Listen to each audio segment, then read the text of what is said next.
va commencer effectivement à faire l'article. Très bon article d'ailleurs, allez saluer de Numérama sur les abonnements Twitch, toxicité, sécurité. Qu'est-ce qui va changer la suite? Ils reprennent point par point, effectivement. Alors, on va vite résumer pour ceux qui n'étaient pas là hier. Qu'est-ce qui s'est passé? Énorme leak de 135 gigas d'informations de Twitch. Twitch, les entrailles à l'air. Ce qui a été très visible hier, parce que tout le monde en a parlé, on va en parler un petit peu, c'est que les revenus depuis 3 ans que Twitch distribue aux streamers ont été révélés. Il y a eu... Alors ensuite, Twitch a dit les mots de passe n'ont pas été leakés, mais enfin, changez-les quand même. Ils ont d'ailleurs opéré, nous on a reçu le mail, ils ont changé toutes les clés de stream. Alors, si vous ne faites pas du stream, vous ne savez pas ce que c'est, mais en gros, quand on stream, on a une clé de stream. Alors, dans OBS, on n'en a plus besoin maintenant. Il suffit de notre login Twitch, mais autrefois, il fallait qu'on mette, c'est un code, en fait, qui est une clé de stream. Et cette clé de stream, elle est extrêmement précieuse parce que quiconque a cette clé de stream peut streamer sur votre chaîne, en fait. Donc, si elle est dans la nature, c'est quand même hyper dangereux. Vous pouvez prendre le contrôle de n'importe quelle chaîne. Je vous mets... merci Samuel de mettre le lien de l'article, effectivement. Donc, même si les mots de passe n'ont a priori pas leaké en clair, en tout cas dans cette partie 1 du leak, parce qu'il y a peut-être une partie 2, pour l'instant on n'en sait rien, il faut quand même changer ces mots de passe et surtout en profiter pour mettre une double authentification. Nous, même si notre mot de passe était dans la nature avec le premier leak, on a une double authentification. En plus, elle est externe à Twitch, nous, notre double authentification avec l'application OT. Donc, ça, voilà, c'est typiquement pour ce genre de problème que la double authentification est vraiment primordiale, même si elle n'est pas infaillible non plus. Elle est quand même super importante. Et même si vous êtes que des gens qui regardez Twitch, changez votre mot de passe et surtout, mettez un mot de passe unique. Pas le même mot de passe que vous avez mis pour Amazon, pour YouTube. Même si vous avez changé 2-3 lettres ou un caractère dedans, ça suffit pas. Il faut des mots de passe complètement différents sur vos plateformes. Surtout, j'ai envie de dire, après, si vous êtes un gros flemmard et que votre mot de passe, c'est Tata Youyou et que vous voulez le mettre partout, faites-le sur les sites pas importants, mais tous les sites importants où il peut éventuellement en plus y avoir de la transaction d'argent et des informations financières, il est essentiel d'avoir des mots de passe différents et d'avoir au moins la double authentification. Hyper, hyper important, je le répète. Et ne mettez pas Tata Youyou parce que maintenant il est dans la nature. Voilà.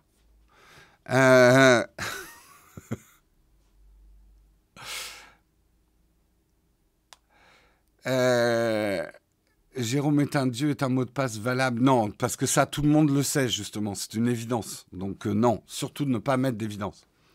Non, le mieux, c'est des phrases qui n'ont aucun sens. La lampe plantée dans la terre jaune. Voilà. Une phrase qui n'a aucun sens. Non, Jérôme sur son yacht, c'est une évidence aussi. Ça ne marche pas.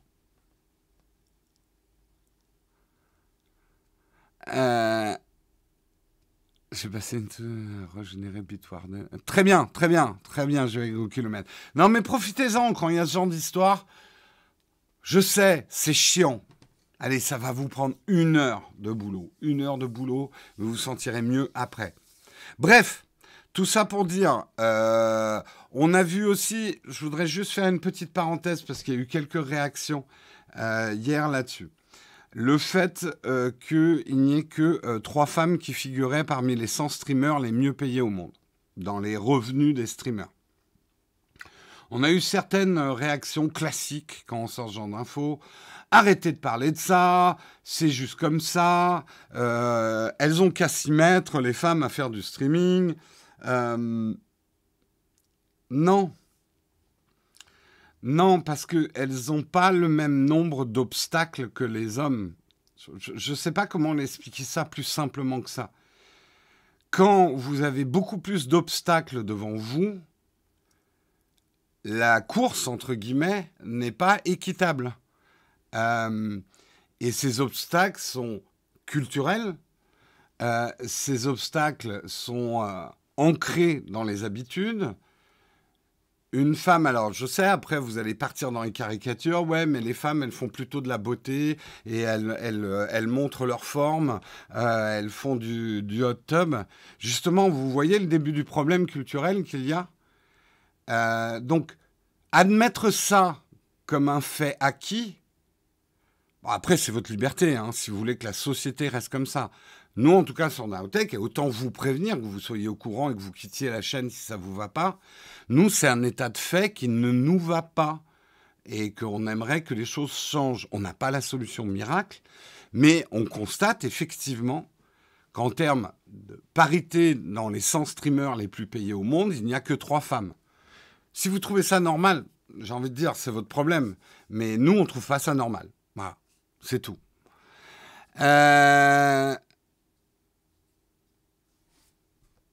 Bref, on continue. Je ferme la parenthèse là-dessus, ça va déclencher des réactions. Très bien. Également, on a appris qu'une émoticône assez légendaire, le Golden Kappa, c'est une émoticône qui, a priori, était donnée à certains publics au hasard. Donc, elle est devenue un peu légendaire. En fait, elle n'est pas distribuée au hasard. C'est les employés de Twitch qui avaient le contrôle. Mais c'est pas ça le plus grave. Même si ça peut paraître le plus grave, on reparlera un peu des revenus des streamers si vous voulez. Mais le plus grave, effectivement, c'est les conséquences pour les créateurs de contenu, les streamers, les conséquences pour Twitch. Quand tous vos secrets sont en plein air, open source, qu'est-ce qui peut se passer ? Déjà, il peut y avoir des problèmes de sécurité, des gros problèmes de sécurité, presque plus graves que les mots de passe. Enfin, encore que les mots de passe, c'est extrêmement grave. Mais là, le code source, il est à la disposition de tout le monde. Et Twitch avait mis en place un certain nombre d'outils pour assurer la sécurité des vidéastes et de leur communauté. Et le fait que les entrailles de Twitch soient en plein jour, ça va faciliter la recherche de faiblesses dans le code qui pourraient être utilisées pour déclencher des bugs ou accéder à des parties non autorisées du site. Donc, des gens malveillants qui voudraient faire tomber des gros streamers peuvent, maintenant que le code est à disposition dans la nature, créer des problèmes informatiques, des zero day, enfin des failles zero day, comme on les appelle, qui sont extrêmement difficiles à anticiper, voire impossibles à anticiper, et péter le service, en fait. Donc, ça, c'est quand même un gros problème, sachant que pour changer tout le code de Twitch et tout réécrire, il va falloir un certain temps. Donc, il va peut-être y avoir des gros problèmes qui vont se poser. Également, maintenant que le code est à disposition de tout le monde, les gens malveillants vont avoir le code de fonctionnement de la modération de Twitch. Twitch a mis en place un certain nombre d'éléments de modération automatique pour empêcher les raids malveillants, le harcèlement et ce genre de choses. Et donc, des hackers pourraient s'en servir pour mieux comprendre comment fonctionnent les règles et trouver des stratégies pour les contourner.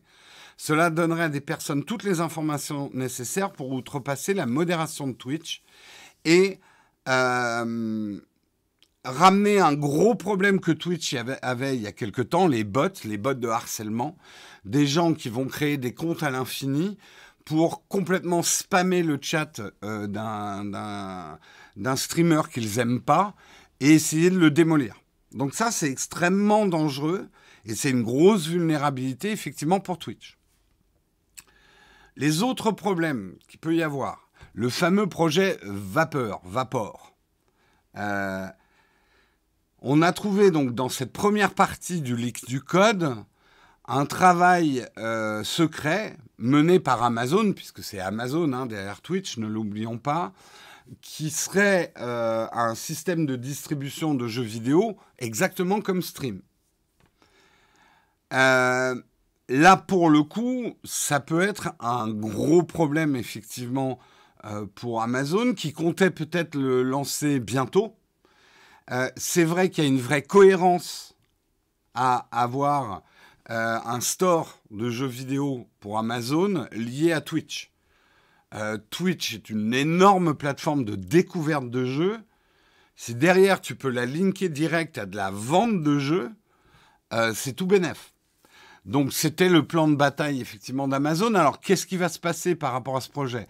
Peut-être qu'Amazon va décider de l'accélérer. Parce que maintenant que tout le code est à disposition de la concurrence, et notamment, je pense que les devs de Steam, depuis hier, ils sont là.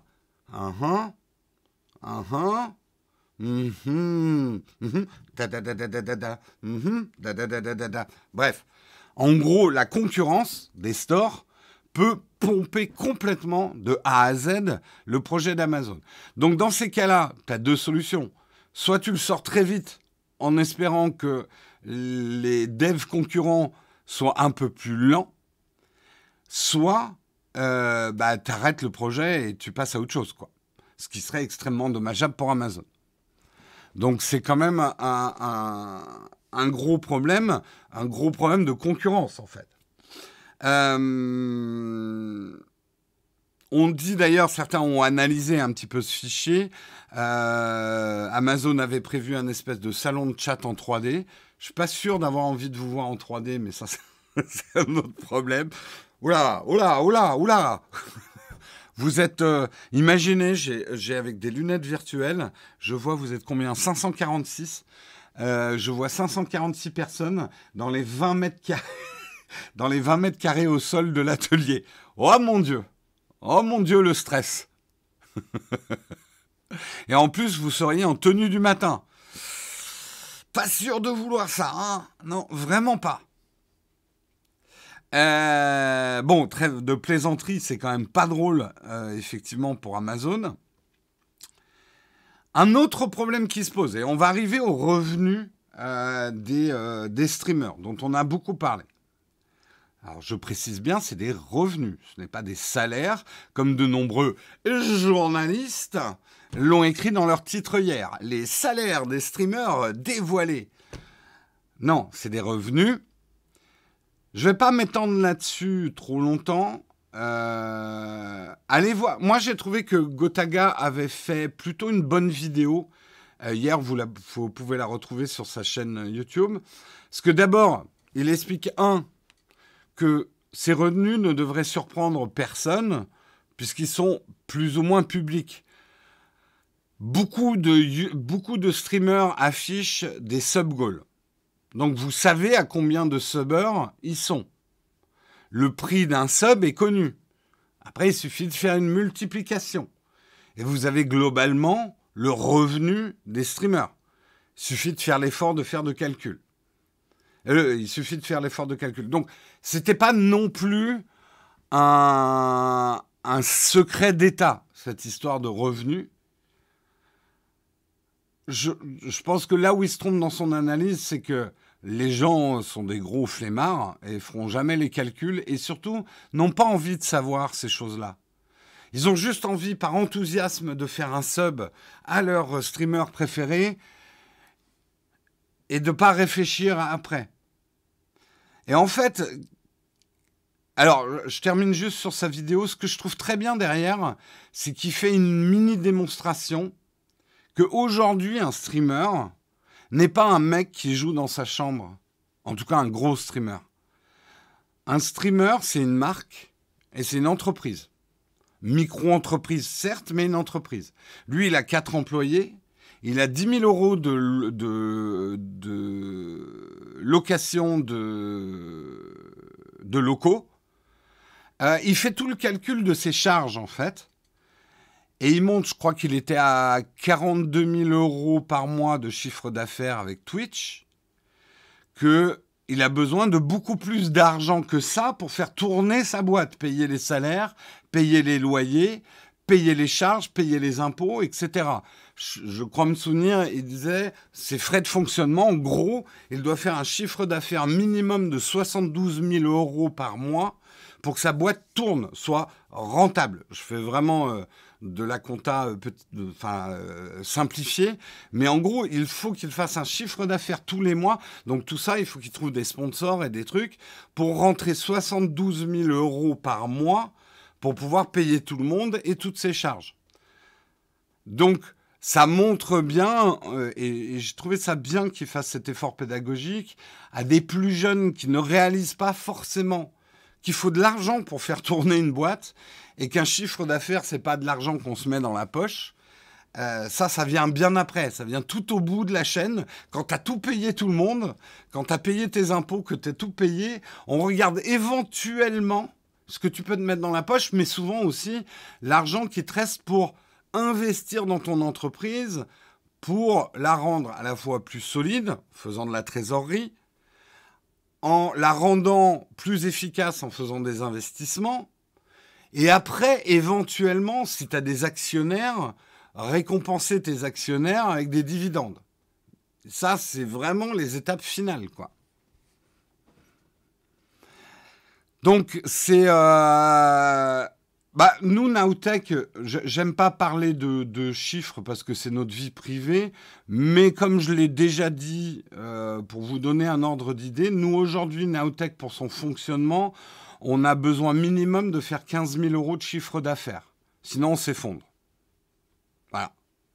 Il faut 15 000 € pour faire fonctionner, pour qu'on soit l'encéphaloplat. Faut à peu près 15 000 € par mois, aujourd'hui. Donc, vous voyez, c'est quand même une sacrée somme à aller chercher. Hein. Et nous, je l'ai leaké dans le live d'hier, dans le chat, donc je vous le dis par oral.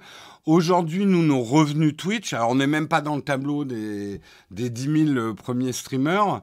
Nous, notre revenu Twitch, c'est entre 700 et 1 300 €. Ça dépend des mois de revenus. Donc, c'est du revenu. Hein, c'est pas directement l'argent qu'on reçoit. Ça va dans le chiffre d'affaires. Ça va dans les 15 000 qu'on doit faire. Ça, c'est ce qu'on reçoit de Twitch tous les mois. Donc, vous voyez, il y a... Avant, un téléphone suffisait. Oui, mais ça, c'était il y a 10 ans. Vous avez, pour certains, ils ont encore une vision de la création de contenu d'il y a 10 ans. Quand on streamait ou on faisait des vidéos YouTube dans sa chambre avec un smartphone, ou une webcam plutôt, il y a 10 ans, sans beaucoup de montage et boum, on balançait. Aujourd'hui, alors, pas tous. Il y a certains, ils sont là vraiment pour se mettre un maximum d'argent de côté, défiscaliser, s'acheter de la Tesla, la maison, et après, ils vont disparaître. Aujourd'hui, vous avez globalement deux profils, vraiment je schématise, de créateurs de contenu. Il y en a qui sont là pour s'enrichir le plus vite possible. Et j'ai pas envie de les blâmer parce que why not? Il y en a qui font ça dans la musique, il y en a qui font ça dans l'art. Bon, voilà. Leur but, c'est de s'enrichir personnellement le plus vite possible. Et après, c'est pas se tirer avec la caisse, mais voilà. Donc, eux vont très peu embaucher. Ils vont continuer à faire leurs vidéos tout seuls. Ils vont garder un système le plus minimaliste possible en charge. Ils vont, pour certains, effectivement, essayer de défiscaliser au maximum pour maximiser le profit personnel de leur création de contenu. Ça, c'est un premier profil. Mais la plupart des créateurs de contenu, aujourd'hui, ils construisent, ils embauchent, ils créent de l'activité, ils créent des entreprises. Donc... en gros, vous avez vraiment ces deux profils-là. Alors, c'est très schématique, c'est très poreux. C'est pas parce que tu construis une entreprise que tu n'as pas le droit de t'acheter une Tesla si ça marche très bien. Hein. Voilà, ne caricaturons pas non plus. Mais globalement, on va dire, mais comme dans n'importe quelle entreprise, c'est les deux grandes tendances. Soit dès le début, tu essayes de dépenser le moins d'argent possible et de t'en mettre un maximum de côté pour toi. Soit, avec l'argent qui rentre de la création de contenu, tu essayes de construire quelque chose pour l'avenir ou parce que tu as ça dans l'âme, tu es un entrepreneur. Voilà.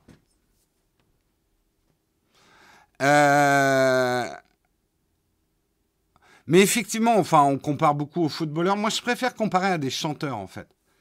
Un chanteur ou les gens... Tu es une marque, en fait. Quand tu es à ces niveaux-là, Zerator et tout, c'est des marques, c'est des entreprises. C'est pas des individus, en fait, qui streament dans leur chambre. Bref. j'en reviens à l'article, mais c'était intéressant de donner cet éclairage-là. Enfin, je pense, hein, vous me direz ce que vous en pensez.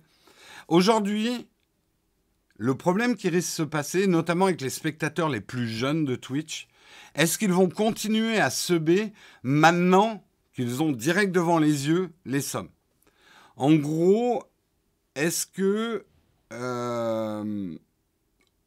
on continue à seber un talent, un streamer, quand on sait qu'il a gagné 2 millions d'euros en 3 ans, ce qui, en termes de chiffre d'affaires, n'est pas non plus... Mais pour quelqu'un qui ne sait pas ce que c'est qu'un chiffre d'affaires, qui ne sait pas ce que c'est qu'une entreprise, il se dit « Putain, il s'est mis 2 millions dans la poche !» Et pourquoi je vais plus lui faire de sub. Moi, je le subais parce qu'il donnait l'apparence d'être un pauvre mec dans sa chambre qui jouait, comme moi. Mais en fait, il n'est pas comme moi. Moi qui, derrière, ai un boulot de merde et qui travaille pour beaucoup moins d'argent, je ne vais pas lui donner un sub de plus. Ça va être un raisonnement. Alors, vous pouvez dire c'est débile comme raisonnement, mais moi, je dirais il est presque naturel comme raisonnement chez des gens qui n'ont pas une culture, justement, de l'entreprise, qui ne comprennent pas ces chiffres. Alors, dans le meilleur des cas, ces personnes-là vont se dire « Mon sub, je vais le donner à des plus petites chaînes qui ne sont pas encore à ce niveau-là. » Mais d'une manière générale, si le phénomène s'amplifie et que même les gros streamers, les subs s'effondrent, ça va être un problème de toute façon pour Twitch. Parce que pour Twitch aussi, c'est une partie des revenus. Et je rappelle que Twitch est largement déficitaire et coûte beaucoup d'argent à Amazon. Si en plus les subs s'effondrent, ça va être un très gros problème pour Amazon. Aujourd'hui, Twitch est certainement, à mon avis, juste derrière YouTube, la plateforme qui dépense le plus en bande passante. Parce qu'il faut bien diffuser tout ça. Les coûts sont énormes. Et c'est pour ça que je reviens au premier danger. Enfin, non, plutôt j'anticipe un petit peu ce que je vais dire après.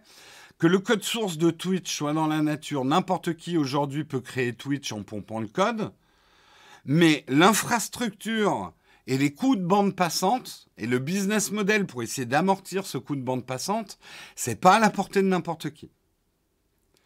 Donc, c'est voilà, c'est quand même à prendre en compte.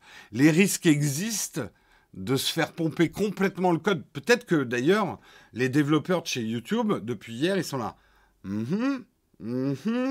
Ah, ça, on va le mettre dans YouTube Live. Je fais très bien le dev, hein. qui, bien sûr, a des morceaux de papier pour lire du code. Donc, YouTube pourrait piquer le code de Twitch pour améliorer YouTube Live. Mais à part YouTube, donc Google derrière, c'est pas à la portée de tout le monde. Alors, peut-être, effectivement, un système peer-to-peer de streaming pourrait s'inspirer du code de Twitch pour optimiser. Peut-être, j'en sais rien, on verra.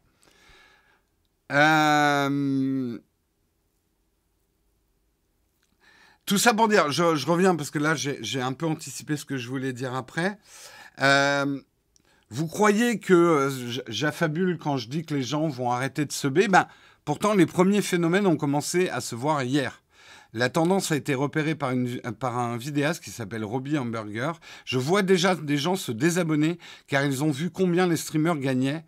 Il n'est pas le seul. Sur Twitter, on peut trouver beaucoup de déclarations du genre concernant les vidéastes les mieux payés. J'annule mon abonnement à Ranbo. Il gagne déjà assez d'argent. Peut-on lire notamment à propos de Ranbo Live, classé 16e streamer le mieux payé au monde. Impossible de dire pour l'heure s'ils seront nombreux à annuler leur abonnement. Pas possible non plus de connaître le nombre exact de désabonnements. Il faudra attendre la fin du mois pour disposer des premiers chiffres. On peut toutefois penser que la fuite profite à des petits streamers. Effectivement, peut-être que certains vont arrêter de subber des très gros streamers et subber des streamers plus petits pour les aider. Ce qui, en soi, ne serait pas forcément une mauvaise chose, parce qu'un des problèmes qu'a révélé le revenu des streamers, c'est qu'il y avait une très grosse concentration d'argent à la tête et très peu de ruissellement, en fait, de revenus. Mais moi, je pense que la conséquence va être plus négative parce que tout le monde va être impacté. Il va y avoir une défiance autour du sub. Parce que les gens vont percuter qu'en donnant des subs, ben la personne, elle reçoit des subs, donc elle reçoit de l'argent. Je sais pas pourquoi c'était déconnecté, mais je pense que c'était déconnecté dans la tête de certains, quoi.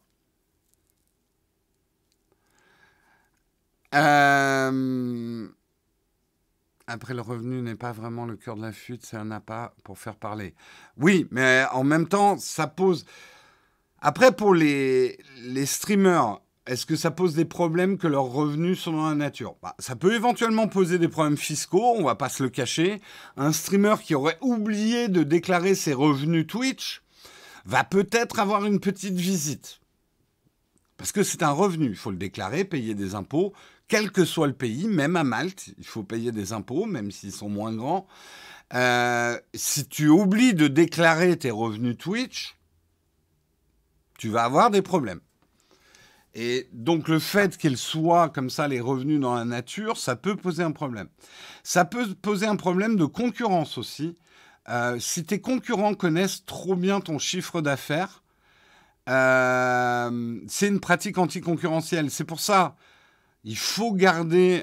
Là, moi, je vous ai donné des chiffres ce matin pour Nowtech. Bah, je mets quand même un petit peu Nowtech en danger en disant ça, parce que je donne finalement à mes concurrents éventuels des informations précieuses sur notre fonctionnement. Et parce que par extrapolation, on peut imaginer combien on fait payer un sponsor, tu vois, par exemple. Et donc, tu fausses les règles de la concurrence en ayant ce type d'informations-là.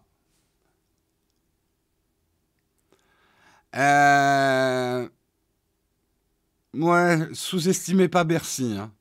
La vision que Bercy ne savent même pas ouvrir Twitch. Vous savez, il y a des jeunes maintenant qui travaillent à l'inspection des impôts. Et d'ailleurs, Gotaga le dit, je crois que les 3 plus gros streamers de France sont en train en ce moment d'avoir un contrôle fiscal.